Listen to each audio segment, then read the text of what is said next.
우리 사무엘하 13장 1절부터 14절의 말씀을 보겠습니다.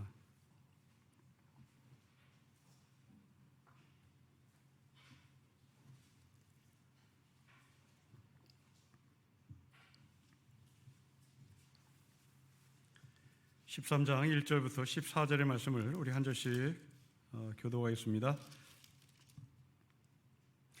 그 후에 일이 있으니라. 다윗의 아들 압살롬에게 아름다운 누이가 있으니 이름은 다말이라.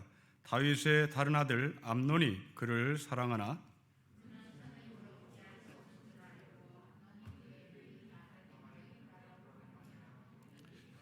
암논에게 요나답이라는 친구가 있으니 그는 다윗의 형 시므아의 아들이요 심히 간교한 자라.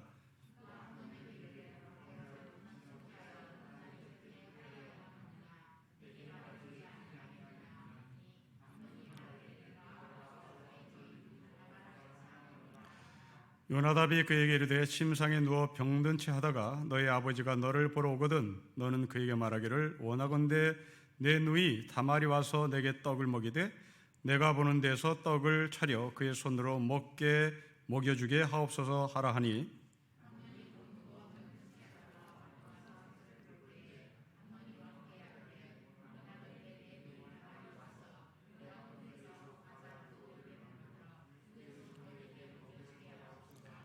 다윗이 사람을 그의 집으로 보내 다말에게 이르되 이제 너의 오라버니 암논의 집으로 가서 그를 위하여 음식을 차리라 한지라.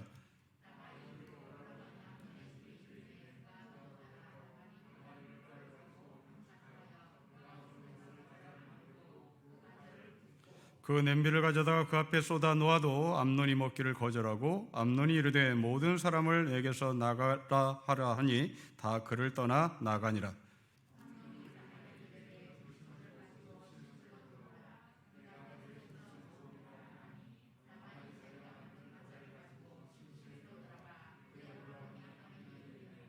그에게 먹이려고 가까이 가지고 갈 때에 암논이 그를 붙잡고 그에게 이르되 나의 누이야 와서 나와 동침하라 하는지라.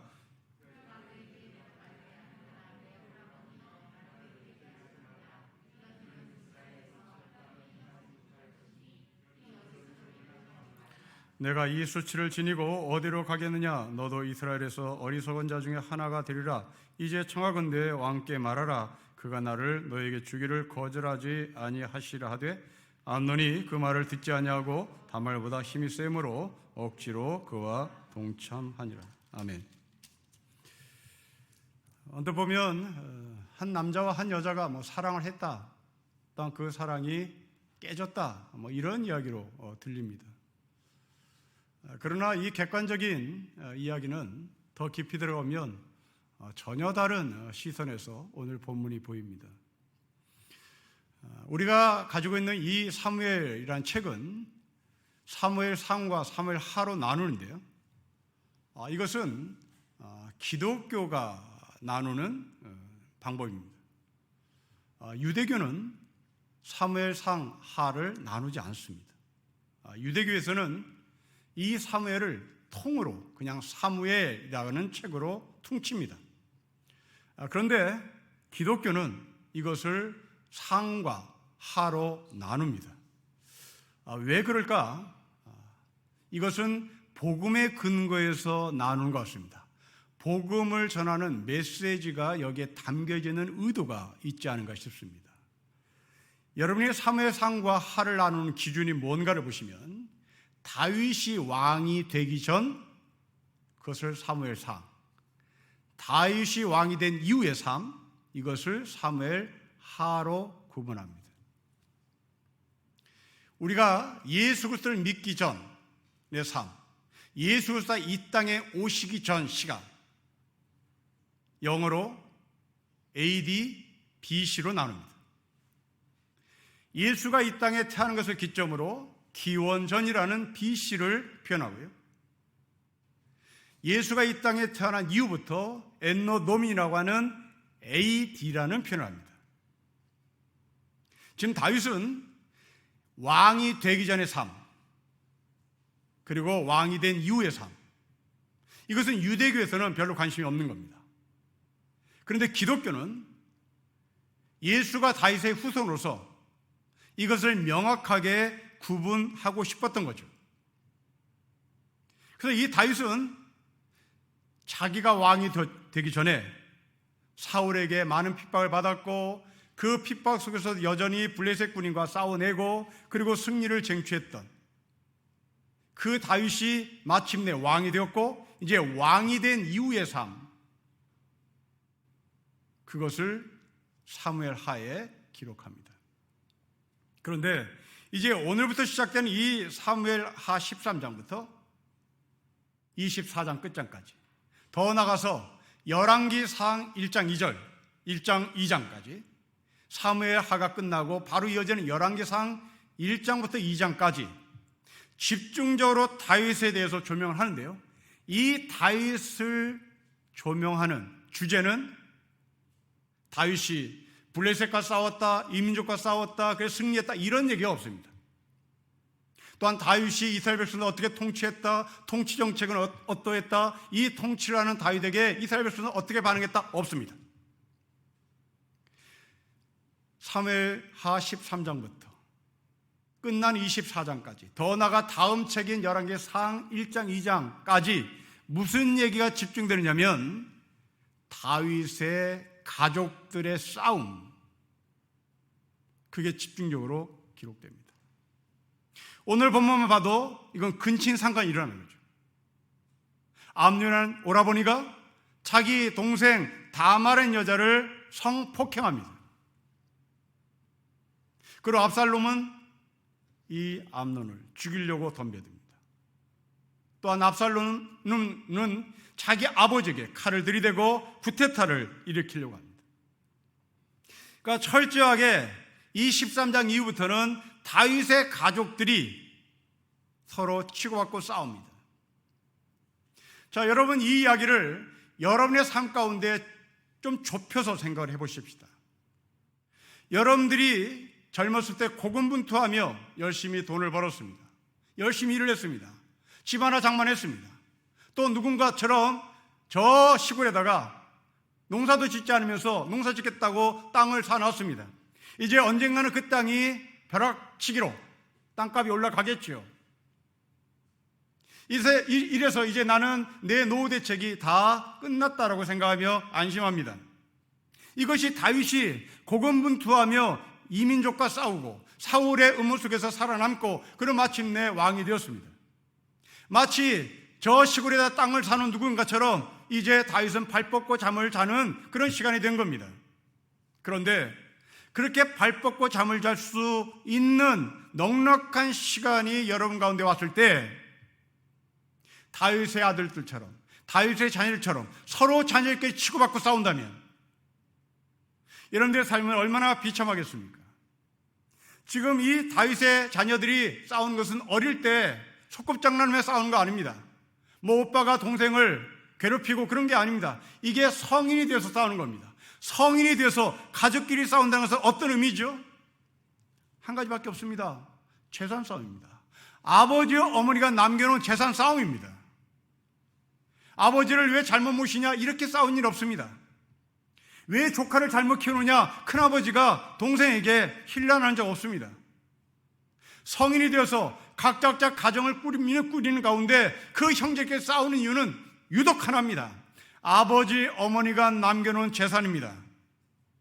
지금 이 다윗은 죽을 때가 얼마 남지 않았습니다. 이제 노년의 삶에 접어들었습니다. 왕권이 누구한테 가느냐의 문제였습니다. 내 농지가 저 세종에 남겨놓은 이 땅을 누가 가져갈 것이냐, 이것이 자식들의 싸움인 겁니다. 다윗의 왕권을 누가 가져갈 것이냐, 이것이 이들의 싸움의 핵심이었습니다. 노년의 삶, 아마 여러분의 삶일지 모르겠습니다. 여러분들이 자녀들이 어릴 때는 그냥 소꿉장난하며 싸우는 겁니다. 그러나 이제 여러분들이 남겨놓은 재산 때문에 압살롬과 암논이 다말을 죽고 죽이는, 성폭행하는 일들이 생긴다면 여러분들은 인생 헛 살았다, 내가 뭐 하자고 이렇게 돈을 벌었나, 내가 뭐 하자고 세종의 땅을 사놨나? 이런 고백을 할 수밖에 없겠죠. 자, 이제 우리는 이 사무엘하를 마감할 때까지 이렇게 근친상간이 일어나고 서로 형과 동생이 죽이니 살리니 아버지에게 칼을 들이대는 이 과정을 통하여 대체 하나님은 우리에게 어떤 메시지를 전달하고자 하는지 우리는 그 메시지를 좀 찾아봤으면 좋겠습니다. 자, 오늘 본문을 보겠습니다. 여러분 1절 말씀 보십시오. 1절에 보면 그 후에 이 일이 있었다고, 이런 일이 일어났다고 합니다. 그 전에 무슨 일이 있었는가? 그 전에 무슨 일이 있었는지 우리가 알고 싶어 사무엘하 11장, 12장을 다시 확인해 봐야 되겠습니다. 무슨 내용이 있습니까? 그렇습니다. 다윗이 밧세바를 성폭행한 이야기가 담겨져 있습니다. 그 일이 있은 후에 이런 일이 일어났다 이 말입니다. 다윗이 멀쩡한 남편이 있는 밧세바를 성폭행한 이후에 오늘 암논이라고 하는 큰 아들이 배달은 여동생 다말을 성폭행했다는 말입니다. 이 일이 있은 후 이것은 오늘 본문을 해석하는데 단초가 됩니다. 도대체 왜 암논은 배다른 이복 동생 다말을 성폭행했을까? 이게 단순히 오늘 본문에 나오는 것처럼 다말을 사랑했을까? 사랑해서 이런 행동이 나왔을까? 그 질문에 대한 해석은 다윗이 밧세바를 왜 범했는지를 확인해 보면 오늘 본문은 풀리는 겁니다. 자, 여러분, 다윗이 밧세바를 왜 범했습니까? 정말 사랑했습니까? 아닙니다. 그럼 무엇입니까? 자기의 욕심을 채우기 위함이었습니다. 자기가 들고 있는 권력을 들고 자기가 목적하는 바를 기필코 이루어내는 이 다윗이 이제 벌건 대낮에 자기의 딸 다말이 그렇게 성폭행을 당하고 있습니다. 오늘 본문에서 우리는 다윗의 자녀들 세 사람의 이름을 확인합니다. 암논, 압살롬, 다말입니다. 암논 큰아들입니다. 어머니가 아히노암이라는 여자입니다. 압살롬 셋째 아들입니다. 어머니가 마아가라는 여자입니다. 다말 마아가라는 여자의 몸에서 태어난 압살롬의 동생입니다. 다말은 암논과 서로 배다른 이복 동생이 되는 겁니다. 그 이복 동생 다말을 암논이 사랑했다는 얘기입니다. 그런데 그 여자를 자기 손에 걸머줄 수 없자 소위 상사병이 났다는 얘기죠. 그러자 이 암논의 사촌이 요나답이라는 사람이 다말을 자기의 손으로 휘어잡을 수 있는 방법을 제시합니다. 암논, 당신의 아버지에게 찾아가서 다말로 하여금 떡과 과자를 만들어 당신의 침상에 좀 가지고 오라고 부탁하는 겁니다. 여기서 이 떡과 과자는 문자 그대로 떡과 과자지만 의미는 보양식을 해가지고 오라 이렇게 해석을 합니다. 우리 언어로 얘기하면 장어찜을 해가지고 와라 이 말이죠. 개고기 좀 삶아와라 이런 말입니다. 이렇게 보양식을 만들어 당신의 침상으로 가져오면 그때 암논 당신은 이복 동생 다말을 당신의 손안에 집어 넣으라고 제안합니다. 암논은 자기 사촌 요나답이 제안한 그 방법을 수행합니다. 그리고 마침내 타마를 자기의 손에 걸머줍니다. 이것을 안 다말의 친오빠 압살롬은 이제 복수의 일을 가합니다.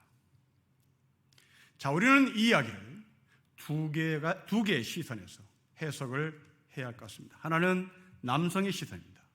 하나는 폭행당한 여성 다말의 시선입니다. 먼저 남성의 시선으로 오늘 본문을 해석해 보겠습니다. 서두에도 말씀드린 것처럼 오늘부터 시작하는 사무엘 하는 이 책이 끝날 때까지 자녀들끼리의 치고받고 싸움이요 근친상간이요 살인과 복수 보복이 막 점철되는 이야기입니다. 여러분 왜 그럴까요? 이유는 단 한 가지입니다. 권력 다툼입니다. 권력 투쟁입니다. 여러분 우리나라 정치를 보십시오. 정치는 최고 권력의 정점에 자리에 있는 분야입니다. 이 최고 정점에 있는 권력을 얻기 위하여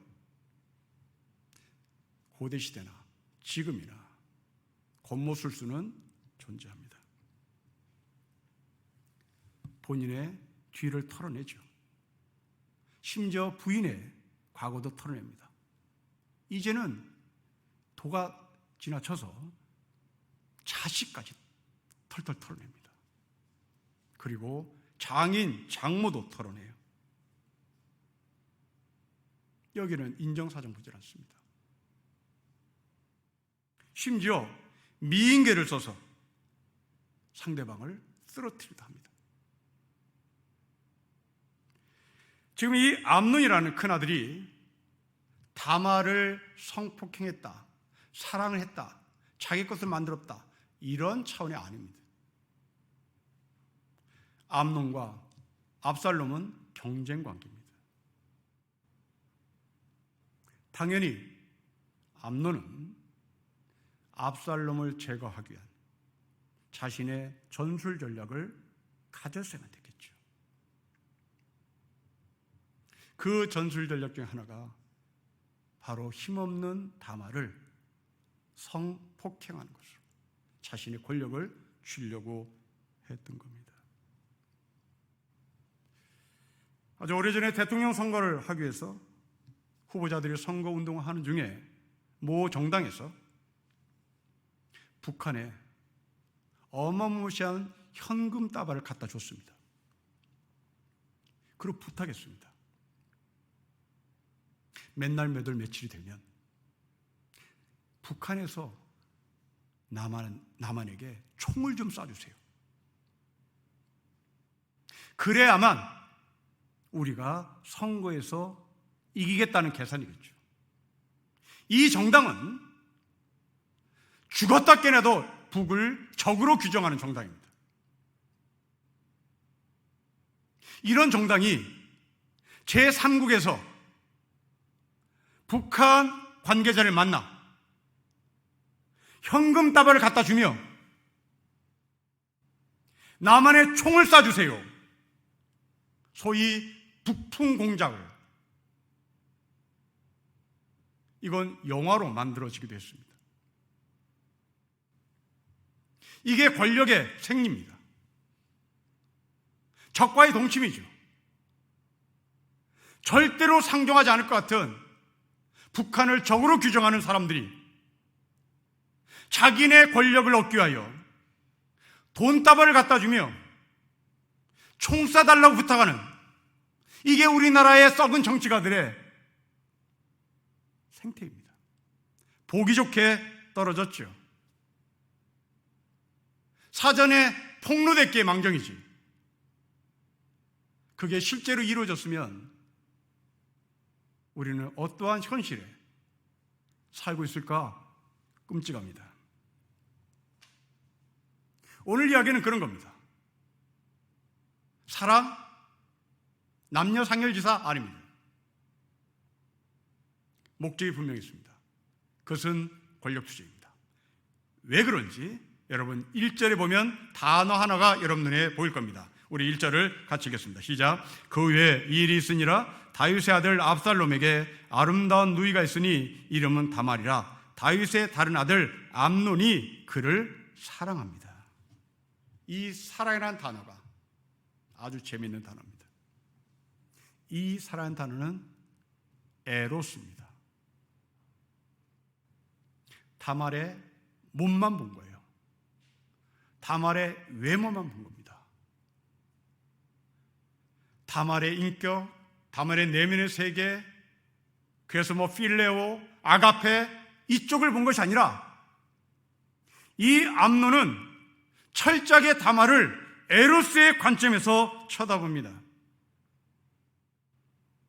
여러분, 에로스의 관점에서 쳐다봤다는 것은 이 여자를 자신의 것으로 만들기 위한 본능이 작동되었다는 말입니다. 여러분 자녀들이 여성의 외모, 남성의 겉모습을 보고 난 저 사람을 사랑해 라고 하면 그 사람은 대단히 성숙지 못한 사람입니다. 그 여성의 내면성, 그 남성의 됨됨이, 이런 것을 볼 수 있는 눈이 있어야 비로소 사랑할 수 있는 실력이 있는 겁니다. 근데 이런 훈련을 받지 못한, 이런 교육을 받지 못한 사람들은 이 에로스적 관점에서 이성을 보는 거죠. 왜 이런 사람들이 주로 어디에 모여있나? 이게 사관학교 출신들이 많습니다. 군인들이 많아요. 이 군인들이 사회 경험이 없다 보니, 여성을 만날 기회가 없다 보니 이 여성을 보는 눈이 대단히 한정되어 있습니다. 거의 다 에로스적 관점에서 봐요. 그 여성의 내면의 세계를 볼 수 있는 힘이 없어요. 그런 훈련을 받아본 적이 없어요. 4년 동안 육군사관학교에 공군사관학교에 딱 갇혀있는 이 학생들이 여성과 대화할 수 있는 기회가 상대적으로 적지요. 하사관들 고등학교 졸업하고 군대에 막 들어옵니다. 사회생활 할 수 있는 기회가 없어요. 이 사람 저 사람 만날 수 있는 기회가 없습니다. 그렇게 갇혀있는 병영이라는 울타리 안에서 남성은 여성을 보는 시각이 당연히 에로스인 시각으로 비춰질 수밖에 없는 거죠. 이 암논은 말 그대로 큰아들입니다. 특별한 일 없으면 이 사람은 왕이 되는 거예요. 이 특별한 일이 없으면 왕이 되는 이 암논이 여성을 보는 눈이 에로스의 관점에서 봅니다. 왜 그럴까요? 이것은 단순한 사랑에 대한 훈련이 부족한 것을 뛰어넘어 이 암논은 거듭 말씀드리지만 권력 다툼에 이 다말을 끌어들이는 정치가의 행태로 보여집니다. 자신의 권력을 꾀하여 결혼한 남자들, 우리 주변에 흔히 볼 수 있습니다.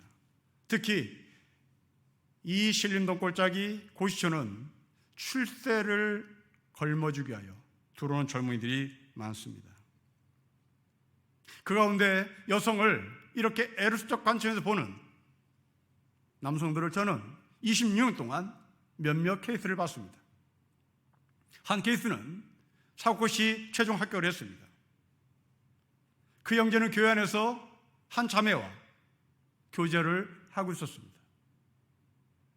사복의 최종 합격을 한 그 다음날, 최종 합격 소식이 신문에 공포되는 그 다음날, 이 형제는 그 자매를 발로 찼습니다.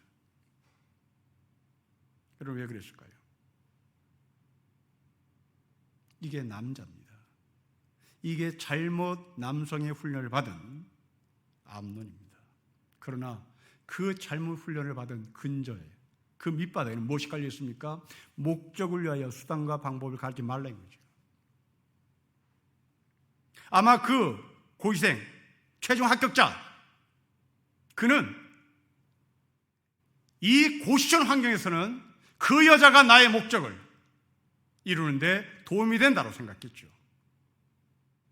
이제 사법고시 최종 합격을 하고 연수원에 들어가는 그날부터는 자신의 목적을 이 여자가 이루는 데는 부족하고, 이제 나는 나의 목적을 더 크게 얻기 위하여 다른 여자를 찾아가는,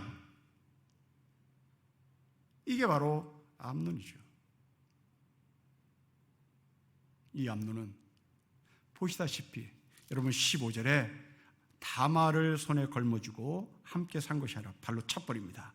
여러분 15절을 보십시오. 우리 다음 시간에 나눌 말씀입니다. 15절 읽어볼까요? 시작. 그리하고 암논이 그를 심히 미워하니 이제 미워하는 마음이 전에 사랑하던 사람보다 더한지라. 암논이 그에게 이르되 일어나 가라. 너 집에 가. 손절. 바로 발로 찼습니다. 암논에게 이 다말은 순결한 사랑이 아니라 아가페가 아니라 필레오가 아니라 에로스라는 단어를 썼다는 것에 벌써 복선을 깔고 있습니다. 사랑하는 성도 여러분, 여러분들의 자녀를 양육하는데 남성의 남성다움, 여성의 여성다움을 위하여 키우는 여러분의 교육 철학이 무엇입니까? 목적을 위하여 수상과 방법을 가리지 말고 그 목적이 달성됐을 때 이 암논처럼 다말을 발로 차라, 이렇게 가르치는 부모가 우리 가운데 있을지도 모르겠습니다. 오래전에 미국의 유명한 교회 릭 워렌이라는 목사가 있습니다. 이 릭 워렌 목사가 그 유명한 목적이 이끄는 삶이라는 화두를 던졌습니다. 한국교회가 이것을 날름받았습니다. 그리고 온통 한국교회는 목적이 이끄는 삶으로 광풍이 불었습니다. 물론 우리 교회는 관심도 갖지 않았죠. 목적이 이끄는 새벽기도, 목적이 이끄는 우리 아이들 양육, 자녀 교육, 목적이 이끄는 무슨 사업, 목적이 이끄는 갖다 붙였습니다. 여러분, 그 릭 워렌이라는 목사가 던진 목적이 이끄는 삶이라는 화두를 곤공히 묵상해 보십시오.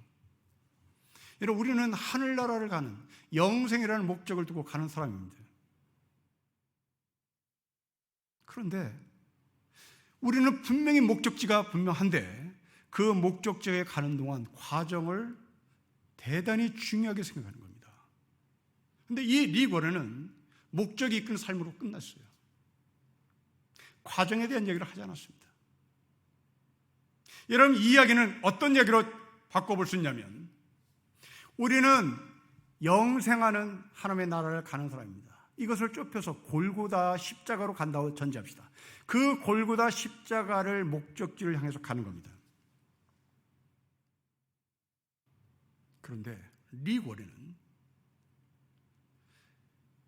목적이 이끄는 삶이라고 하는 이 표현 속에 어떤 의미가 담겨질 수 있느냐면, 골고다까지 십자가까지 가는데 우리는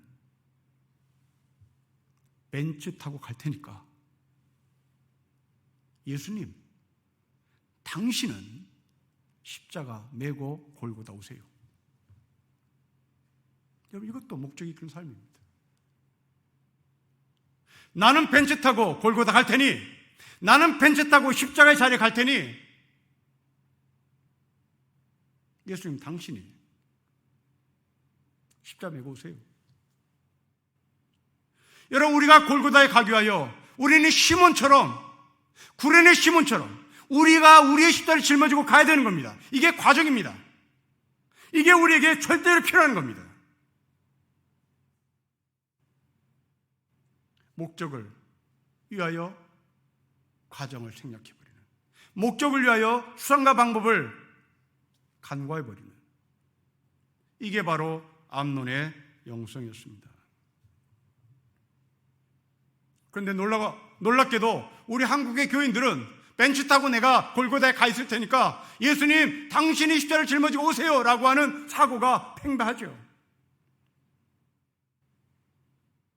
이런 이 목적이 이끄는 삶으로 말미암아 한국교회는 망가진 것 같습니다.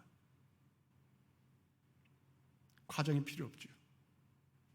이게 교육에도, 아이들 교육에도 그대로 들어와 있습니다. 사업하는 사람에도 그대로 들어와 있습니다. 교회 안에도 그대로 들어와 있습니다. 돈 많은 사람은 고액과외 시키면 되는 거예요. 목적입니다. 대기업은 중소기업 정보 빼내면 되는 거예요. 연구하지 않아요. 중소기업이 그렇게 힘을 들여 연구에는 그 연구 결과를 뒤에서 돈 주고 사면 되는 거예요. 그걸 빼가지고 가면 되는 겁니다. 여기에 대해서 우리 국민들은 분노하잖아요. 왜? 내 자식도 고액가를 시켜서 좋은 대학 보냈는데요. 너나 나나 다 그 타령이죠. 암논은 그 목적을 위하여 자기 누이 동생 다말을 그렇게 성폭력했습니다. 이제 여성의 시각에서 보겠습니다. 여러분, 다말이란 이름, 그 이름의 뜻은 종려나무 혹은 야자나무라는 말입니다. 여러분, 중동 지역에서 종려나무, 야자나무는 높은 신분과 아름다움을 표현하는 상징이었습니다. 그래서 아가서 7장에도 아름다운 여인을 종려나무, 야자나무라고 표현하죠. 우리 교회 자매 중에 종려라는 이름을 가진 자매가 있습니다. 이 사람이 이스라엘에 가서 너 이름이 뭐냐? 그러면 다말이라고 말을 해도 좋습니다. 이 다말은 아버지의 부탁을 받고 암논 침상에 들어갑니다. 암논은 그 다말에게 동침하자고 요구하죠. 그러나 다말은 거부합니다. 여러분, 11절, 12절을 볼까요? 우리 같이 읽겠습니다. 시작. 그에게 먹이려고 가까이 가지고 갈 때에 암논이 그를 붙잡고 그에게 이르되 나의 누이야, 와서 나와 동침하자 하는지라. 그가 그에게 대답하되 아니라, 내 오라버니여, 나를 욕되게 하지 말라. 이런 일은 이스라엘에서 마땅히 행하지 못할 것이니 이 어리석은 일을 행하지 마세요. 이런 힘없는 여성이 할 수 있는 최선의 이야기입니다. 힘없는 여성이 할 수 있는 일, 오라버니, 그러지 마세요. 여러분, 지금 다말 앞에 누워있는 남자가 누굽니까? 특별한 일이 없으면 왕이 되는 다윗의 큰아들입니다. 다말은 한없이 약자입니다. 거기에 겨우 할 수 있는 말 하지 마세요. 여러분, 우리는 이것을 보고 본문이 제대로 해석되지 않는 사람들은 소리를 지르지, 물어뜯지, 유리창이라도 깨지, 화분을 내던지지, 그렇게 말할 수 있습니다. 네, 소리 질러야죠. 유리창 깨야 합니다. 화분 내던져야 되는 겁니다. 물어뜯어야 되는 겁니다. 그러나 여러분, 암논은 큰아들입니다. 특별한 일이 없는 한 자동적으로 왕이 될 사람입니다. 여기에 힘없는 다말이 할 수 있는 것이라고는 그러지 마세요. 오라버니, 참으세요. 여러분, 우리 주변에서 성폭행을 당한 여성들에게 흔히 하는 말입니다. 여성이 성폭행한 이유, 남성이 시대에서 늘 말합니다. 평상시에 옷차림이 좀 이상했어요. 평상시에 행동이 좀 그렇더만. 그러니 그렇지 뭐. 여러분, 남성이 이렇게 말하는 것은 남성이 여성을 모른다고 전제하고 충분히 이해합니다. 물론 정말 나쁜 놈들이지만. 그러나 여성이 여성을 이렇게 말하는 경우가 왕왕 있습니다. 그러니 평상시에 옷 좀 점잖게 입고 다니지. 평상시에 행동 좀 점잖게 하지. 내가 여자라도 그렇게 행동을 보면 언젠가 사고 날 것 같더만, 이렇게 말합니다. 여러분, 아닙니다. 여성이 옷을 입는 것은 남성을 유혹하기 위해서 입는 거 아니에요. 그것은 직업 여성들에게만 있는 일입니다. 여성이 여성다운 옷을 입는 것은 자신의 기호예요. 자신의 선호입니다. 자신의 취향이에요. 남성이 이것을 모르고 여성이 옷차림이 난해해, 그러니 당할 수밖에 없어. 이것은 여성을 모르는 남자 입장에서 충분히 그렇다 치고 그 나쁜 놈들의 말을 인정하지만 여성조차 그렇다면 이것은 정말 곤란한 말입니다. 여러분, 옷은 기호품입니다. 내가 선호하는 디자인이에요.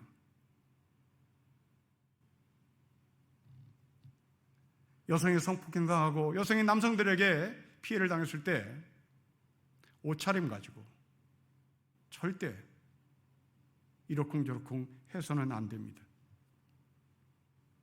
물론 남자들은 이 여성들의 옷을 통하여 여성의 아름다움이라는 이데올로기를 만들어내고 그 이데올로기에 근거해서 남성들은 여성들을 지배해 왔습니다. 그리고 힘없는 여성들은 그 남성이 만들어놓은 이데올로기에 순종하고 따라가고 싶어하죠. 그 대표인 것이 미스 코리아 선발대회입니다. 미인 선발대회죠.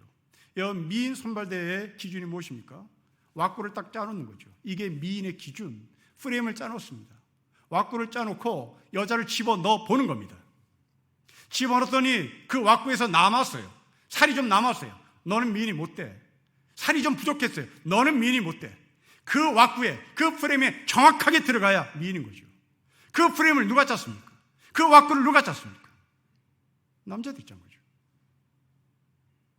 여러분, 건강을 위하여 다이어트 하는 것은 천번만번 환영할 일입니다만은 여러분들이 미인의 기준을 그 왁구 속에 들여보내기 위하여, 그 프레임에 들여보내기 위하여 여러분들이 다이어트를 하고 노심초사한다면 그럴 이유 없습니다.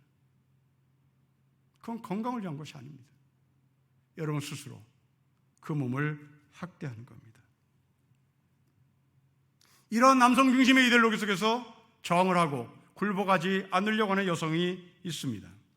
여러분, 2015년 런던의 한 회계사 사무실에서 있었던 일입니다. 여성 직원이 평평한 굽이 없는 구두를 신고 출근했습니다. 회사 사장이 내일부터 5cm 이상 10cm 되는 하이를 신고 출근해야 된다고 명령했습니다. 이 여성 직원은 말을 듣지 않고 그 다음날도 평평한 굽이 없는 구두를 신고 출근했습니다. 그날부로 사장은 그 여성을 해고시켰습니다. 월급도 주지 않고 내쫓았습니다. 영국 BBC 방송국에서 이 여성과 인터뷰를 했습니다. 이 여성의 이야기를 들어보십시오.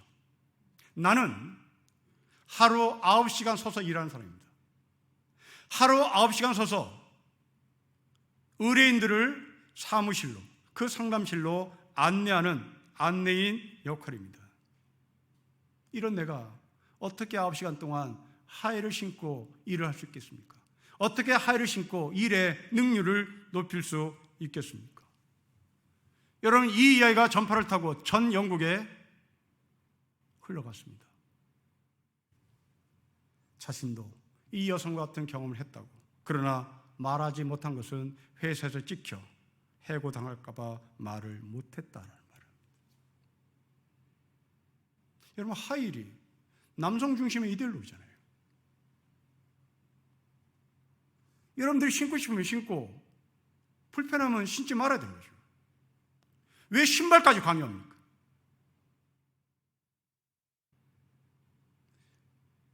이때 이 여성은 거기에 저항을 했습니다. 우리가 알다시피 기차는 산업혁명을 가속화시켰고 산업화의 1등 공신으로 알고 있습니다. 이 기차가 만들어지고 빠른 사회로 전환되면서 이제 많은 일꾼들이 필요했고 그 일꾼들 가운데 여성들이 사회 진출을 하는데 큰 도움을 준 것이 바로 기차입니다. 그런데 남성들은 처음부터 여성들이 이렇게 사회 진출을 활발하게 하게 하는 것을 인정하지 않았습니다. 기차가 처음 만들어져서 영국 전역을 움직일 때 남자들은 이런 말을 했다 그래요. 하나님이 여성의 신체를 만들 때는 시속 8km의 속도를 견디도록 설계되었어. 그러니 빠른 기차를 타고 다니면 여성의 자궁이 밖으로 튀어나와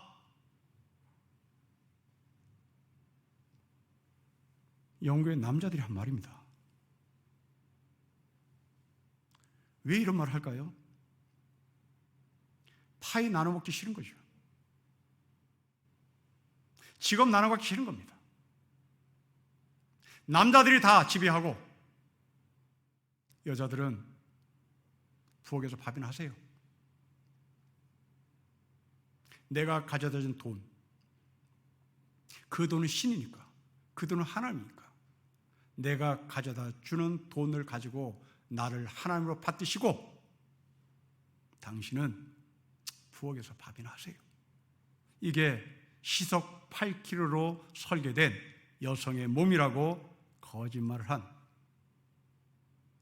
남자들의 생리입니다. 다말은 왕족의 딸임에도 불구하고 약자였습니다. 암논 앞에 속수무책이었습니다.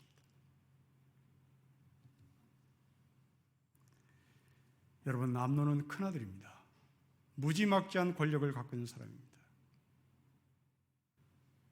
이런 권력 앞에서 다말이 그러지 마세요 라고 말한 것도 최선의 저항이었다고 볼 수 있습니다. 물론 지금 이 시대에 이런 일에 처해 있다면 우리는 소리를 질러야 되겠죠. 화병이라도 던져야 될 겁니다. 유리창을 깨트려야 되는 겁니다. 특히 한국 교회 안에서 목사를 통하여 성폭행을 당한 일들이 정말 많습니다. 여러분, 그 여성들은 한결같이 얘기합니다. 목사이기 때문에. 그들이 알고 있는 목사는 하늘의 권력을 갖고 있는 사람으로 여겨지는 겁니다. 목사인데 어찌 나를 그럴 리가. 여러분, 이것은 어디에 잘못된 교육을 받았습니까? 목사는 신의 대리자가 아니라는 것을 성도는 알아야 하는 겁니다. 그런데 그 순진한, 그 착한 여성들은 목사가 신의 대리자로 착각을 하고 있었던 것이죠. 목사가 여러분들에게 가르쳐야 할 교육의 초점입니다. 목사는 신의 대리자 아닙니다. 여러분과 저는 똑같이 복음 안에서 차별 없는 사람입니다. 다말이 이래서는 안 돼요 라고 말하는 것처럼 한국교회 안에서 이런 일이 재생된다면 유리창을 깨야 하는 겁니다. 화분을 내 던져야 되는 거예요. 손가락을 물어뜯어야 되는 겁니다. 그러나 이런 행동을 하려면 전제 조건이 있습니다. 모두는 평등한 존재라는 사실을 인식할 때 이것이 가능합니다. 복음 안에서 어떤 누구도 차별이 없다는 것을 여러분의 삶에 분명히 할 때 이것이 가능합니다. 그렇지 않고 이것이 해결되지 않은 채 여성으로 하여금 이럴 때 소리 지르세요, 이럴 때 유리창 깨세요 라고 하는 것은 교과서에 나오는 이야기일 뿐입니다. 현실은 안 됩니다. 이 현실 가운데 이런 일들을 해낼 수 있는 능력은 여러분들이 복음을 나의 삶 가운데 실제로 적용할 때입니다. 십자가는 유대인이나 헬라인이나 남자나 여자나 차별이 없습니다. 우리가 예수 그리스도 안에서 차별하지 않는 평등한 세상을 만드는 참된 하늘의 성도가 되시기를 주의 이름으로 축복합니다. 기도하겠습니다. 하나님 아버지, 자신의 권력을 들고 더 큰 권력을 쟁취하게 하여 성을 끌어들이고 그 성을 이용하고 그 성을 발로 차는 이 암논의 삶이 여전히 이 땅 가운데, 이 정치한 사람들 가운데, 권력을 얻고자 하는 사람들 가운데 존재하고 있음을 저희가 알아 하나님 앞에 무릎을 꿇습니다. 복음으로 해결될 수 있음을 믿습니다. 평등으로 해결될 수 있음을 믿습니다. 차별 없이 대할 때 이 문제가 해결될 수 있음을 믿습니다. 아버지 하나님, 한국교회가 이 복음으로만 존재하지 않고 나의 삶에 실제로 적용하는 살아있는 복음이 무엇인지를 알 수 있도록 지혜를 주시고 애써 우리가 알아가는 과정이 있게 하옵소서. 주 예수 그리스도의 이름으로 기도합니다. 아멘.